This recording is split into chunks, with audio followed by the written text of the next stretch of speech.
আসসালামু আলাইকুম। আজকের ভিডিওতে আমরা নত্যবিধান নিয়ে আলোচনা করব।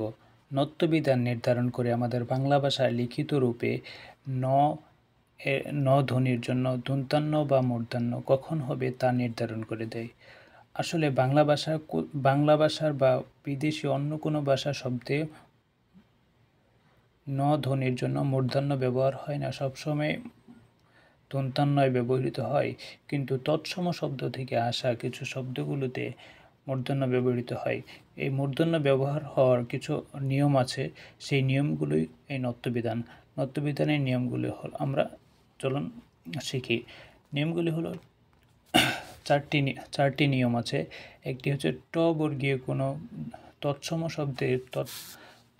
শব্দের ট বর্গীয় কোনো ধ্বনির আগে যদি ন ধ্বনি থাকে, সেই ন ধ্বনির জন্য দন্ত্যান্ন না লিখে লিখতে হবে মূর্ধন্য। দ্বিতীয় নিয়ম হলো রসারি, অন্তঃস্থ র, মূর্ধন্য ষ এগুলোর পরে যদি ন থাকে, ন ধ্বনি থাকে, ন ধ্বনির জন্য লিখতে হবে মূর্ধন্য, দন্ত্যান্ন না লিখে লিখতে হবে মূর্ধন্য। তৃতীয় নিয়মটি হচ্ছে তৎসম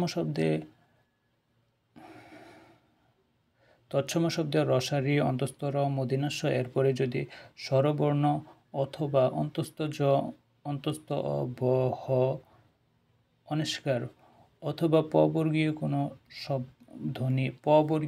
ধ্বনি, প, ফ, ভ, ভ, ম অথবা ক বর্গীয় কোনো ধ্বনি, ক, খ, ঘ, ঘ, ঘ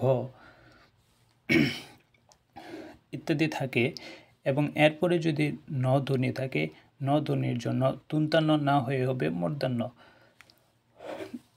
এই তিনটা নিয়মের বাইরে যদি কোনো শব্দে মূর্ধন্য থাকে, সেটাকে বলে স্বভাবতই মূর্ধন্য।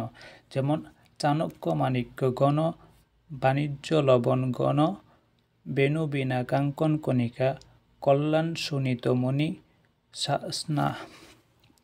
স্নাতু, গুণ, পূর্ণ, বেণী, ফেনী, অনু, বিপণী, গণিকা, আপন, লবণ্য, বাণী, নিপুণ, ভণিতা, পানি, গৌণ, কোণ, ভান, শান, পণ, শান, নিকণ্য, নিক্কেন, তৃণ, কফনী, বাণিক, গুণ, গণনা, পিনাক, পণ্য, বান। এই ছিল নত্যবিধান। তো আশা করি হেল্পফুল ছিল।